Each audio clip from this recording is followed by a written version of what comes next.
미 해군을 대표하는 특수부대 네이비실을 아시나요?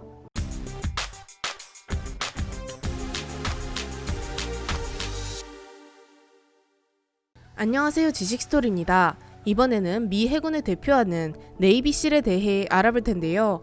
본 주제는 과거에 업로드했던 주제지만 미흡한 부분이 많아 리메이크한 영상입니다. 특수부대의 역사는 정말 오래되었습니다. 특수부대의 역사를 알려면 과거를 아무리 거슬러 올라가도 끝이 보이지 않을 만큼 오래되었죠. 단적인 예로 과거 고려의 숙종 때 여진족을 대비하기 위해 별무반을 창설했던 것도 특수부대의 일종입니다. 한마디로 일반 군인이 할 수 없는 일을 시키면 그것이 바로 특수부대입니다. 우리나라도 5,000년 역사 동안 전쟁을 정말 많이 했지만 미국은 250년이 채 되지 않는 짧은 시간 동안 엄청난 전쟁을 수도 없이 치렀습니다. 아메리카 대륙에 진출했을 때도 인디언과 전쟁을 했고 영국으로부터 벗어나고 싶어 독립전쟁을 치렀죠. 이후 큰 전쟁인 제1차와 제2차 세계대전도 치렀습니다. 미국은 여기에서 전부 승리했죠. 물론 미국이 패배한 전쟁들도 있지만 그동안 거머쥔 승리에 비하면 너무나도 적은 수준입니다. 이렇게 많은 전쟁들 중 가장 중요한 전쟁은 단언컨대 제2차 세계대전입니다. 이때 영국의 코만도라는 특수부대는 제2차 세계대전에서 많은 활약상을 남겼습니다. 미국은 이런 현대적인 특수부대의 필요성을 절실히 느끼게 되죠. 영국 특수부대의 활용도를 보고 미국은 레인저 대대라는 특수부대를 창설하게 되는데요. 미국 최초의 현대적인 특수부대입니다. 그렇게 레인저가 미국에서 발생하는 모든 특수임무를 도맡을 줄 알았지만 피그스만 침공 때 일이 벌어집니다. 피그스만 침공은 미국이 1,500명의 쿠바 망명자를 훈련시켜 반미 성향이 강한 쿠바의 정부를 뒤집어 엎으려고 시도한 계획인데요. 당시 소련의 사회주의 정책이 널리 퍼지면서 미국 코앞에 있던 쿠바까지 영향을 미치게 되었고 미국은 이에 위협을 느껴 이를 꾸미게 됩니다. 원래 소규모 부대를 몰래 잠입시켜 장악하려 했지만 1,500명이나 되자 미국은 자신만만해졌습니다. 미 공군이나 해군이 사전에 폭격까지 해주면서 요란하게 들어가게 되었죠. 결국 1,500명이나 되는 훈련된 쿠바 망명자를 투입해 정권 교체를 시도했지만 이는 실패하고 마는데요. 이때 소련이 쿠바군을 훈련시키고 무장시켰기 때문입니다. 1,000명이나 생포당했을 만큼 완전히 참패한 것이죠. 이런 미국의 침략 행위가 드러나자 소련이 쿠바에 핵 미사일을 제공할 만한 매우 좋은 명분을 주게 되었고 결국 미국 코앞에 핵미사일이 배치되는 최악의 결과를 낳게 됩니다. 잘못된 행동으로 더 큰 위기가 다가오는 결과를 낳게 된 것이죠. 이때 미국은 아차 싶었습니다. 실패의 원인은 전문성의 부족이라고 생각하게 됩니다. 평범한 군인들이 몇천 명 있어도 이런 특수작전을 수행하기 힘들다고 생각하고 전문적으로 일을 벌이는 특수부대의 창설을 기획하죠. 이미 레인저와 같은 특수전을 담당하는 부대가 있었지만 레인저와 같은 특수부대는 정규전에서의 특수전에 가까웠습니다. 적진을 침투해 중요 시설을 파괴하는 등의 임무를 맡았죠. 하지만 이런 쿠바 사태와 같은 경우는 미국이 한 것인지도 모르게 하며 정확하고 은밀하게 미국의 뒷일을 담당할 녀석들이 필요해진 것입니다. 당시 대통령이던 케네디는 미군에게 특수전 또는 비정규전을 전문적으로 수행하는 부대를 창설하라고 약 5천억 원이 넘는 금액을 쥐어줍니다. 그 돈을 받은 미군은 미 해군에 특수부대를 창설하고자 했고 이제 어떤 능력이 강화된 특수부대를 만들지 고민하게 됩니다. 비밀 작전을 수행하며 육해공을 넘나드는 말 그대로 만능인 특수부대를 희망하면서 부대를 하나 창설하는데요.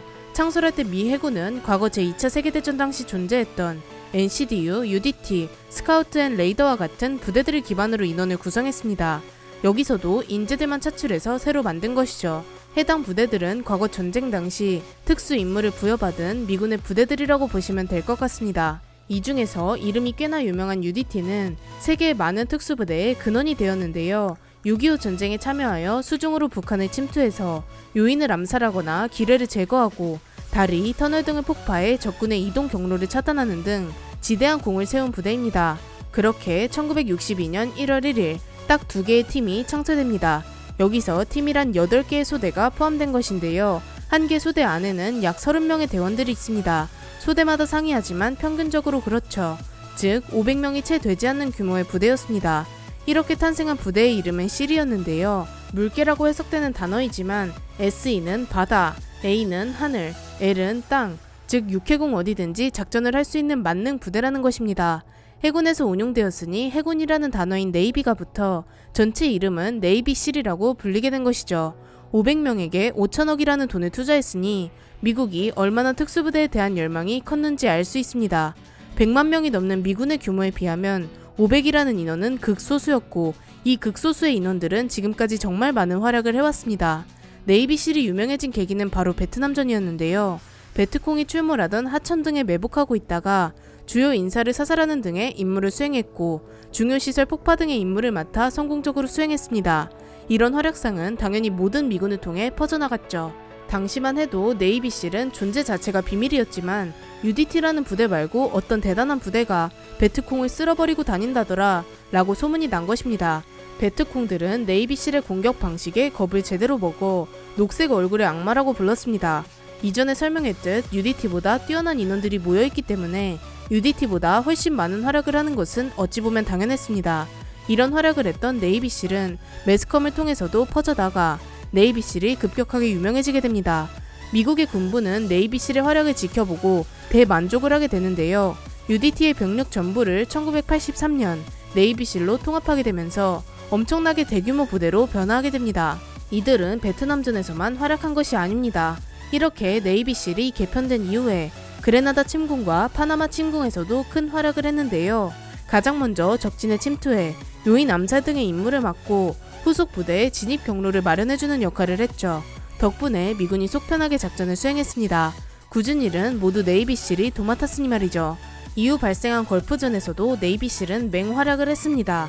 단 6명의 네이비실 대원이 쿠웨이트 해안에서 기만 상륙을 했는데요. 한마디로 6명이서 상륙하는 척을 한 것입니다. 당연히 이라크는 요 미군 놈들 이리로 기어오는구나 하면서 6명을 쫓아 이라크 2개의 사단이 움직입니다. 약 3만 명이나 되는 병력이 6명을 쫓아간 것이죠. 이렇게 되니 다른 곳에서는 병력 공백이 생기게 되었고, 미군은 다른 곳으로 비교적 여유롭게 상륙을 실시합니다. 당연히 네이비실 없이도 이라크 정도야 무너뜨렸겠지만 미국의 관심사는 이기냐 지냐가 아니었습니다. 얼마나 피해를 입지 않고 이기냐가 중요했죠. 그런 측면에서 생각해본다면 네이비실은 몇백 이상의 목숨을 구했다는 것입니다. 이외에 영화로도 제작된 활약상도 있는데 소말리아의 악덕 군부를 잡으러 간 모가디슈 전투에도 참여합니다. 영화를 보았으면 쉽게 아시겠지만 이때도 멋지게 특수부대의 몫을 다합니다. 2000년대에 들어서도 네이비실의 활약은 이어졌는데요. 아프가니스탄에 투입되어 적의 지도부를 저격으로 암살하고 몰래 적진을 잠입해 폭파해버린다든지 여러 방법으로 주요 인사들을 사살했습니다. 미 공군이 할 수도 있었지만 정확한 표적인지 인식도 힘들고 민간인이 다치는 부수적 피해가 발생할 수도 있는데 이를 네이비실이 직접 제거해버리면서 미군의 부담을 덜어내게 되었습니다. 또한 이라크전에서도 미군의 상륙을 지원했습니다. 미군이 상륙 지점을 확보해야 하는 상황에서 이 대단한 네이비실이 들어가서 항구를 확보하고 배와 전차 등의 기름을 채워 넣을 유류 저장고를 확보하는 등 이 모든 어렵고 힘든 일들을 척척 해내버립니다. 여기서 한 네이비실 대원은 이라크전에서만 공식적으로 160명을 저격하면서 미군 최고의 저격수라는 명성을 얻게 되죠. 아메리칸 스나이퍼라는 영화로도 제작되었습니다. 단 한 발로 2km 거리에서 저격을 하거나 2명을 동시에 죽이는 묘기도 보여주는 사람이었습니다. 그리고 네이비실은 시간을 거치면서 총 10개의 팀으로 불어났는데 2,500명의 인원이나 되는 거대한 부대가 되었습니다. 여기서 제6팀이 네이비실에서 최강인 사람들이 모여 더 뛰어난 부대인 데브그루로 재창설되었는데 이 부대가 바로 미국 최강 특수부대라고 불리는 미국 1티어 특수부대입니다. 네이비실은 그보다 한 단계 낮은 2티어 특수부대이죠. 티어라는 개념은 얼마나 중요한 작전을 하고 얼마나 많은 예산을 받는지로 정해집니다. 이 데브그루가 이라크에서 사담 후세인을 잡으면서 이라크전을 사실상 종결시키는 역할을 맡았죠. 데브그루도 차후 단독 영상으로 제작하도록 하겠습니다. 그렇다면 이렇게 무지막지하게 강한 네이비실에는 과연 어떻게 입단할 수 있는 것일까요? 먼저 25주 정도 되는 훈련을 받고 들어가는데 1단계 기초 과정을 8주 동안 진행합니다. 뜀뛰기 100회, 팔굽혀펴기 100회를 연속으로 각각 2분 안에 통과해야 합니다. 또한 전투화를 신고 6.4km의 모래사장을 매일같이 뛰고 매일 3.2km의 바다 수영을 진행합니다. 1단계 훈련의 초반 4주는 매일 4시간만 재우고 양발과 손을 묶고 바다 수영을 시킵니다. 이를 통과하면 2단계 훈련에 진입하는데 전투화를 신고 장애물이 추가된 모래사장을 매일 6.4km를 뛰어야 하며 장애물이 추가된 바다를 매일 3.2km 수영합니다. 그리고 상륙할 시 총을 메고 전투를 할 수 있는 전투 수영 훈련과 스쿠버 등을 훈련합니다.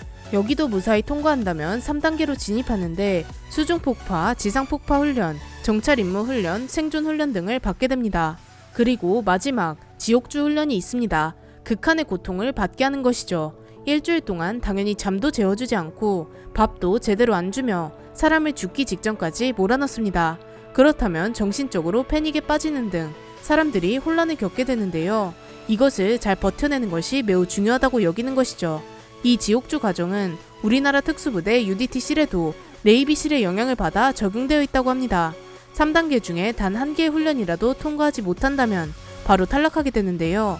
10명이 지원하면 2명이 붙을까 말까 하는 매우 고난이도의 혹독한 입단 테스트를 치르는 것입니다. 여기 들어온 인원은 최고의 자부심을 가지고 부대에 들어오게 되는데 아직 끝이 아닙니다. 6개월 동안 팀원 간의 소통과 공동 임무 수행을 문제없이 하는지 테스트하는 과정을 진행하고 이후 진짜 실 대원이 됩니다. 이후에도 저렇게 혹독한 훈련을 지속해 나가며 정말 최고의 부대가 되어갑니다. 정말 많은 활약을 펼쳐서 우리에게도 친숙하게 들려온 네이비실은 명실상부 최고의 특수부대 중 하나입니다.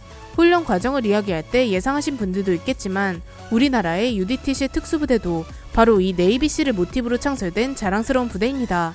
이렇게 세계의 바다를 지배하는 특수부대, 미국의 네이비실에 대해 알아보았는데요. 영상을 재미있게 보셨다면 구독과 좋아요 부탁드립니다. 감사합니다. 지식스토리였습니다.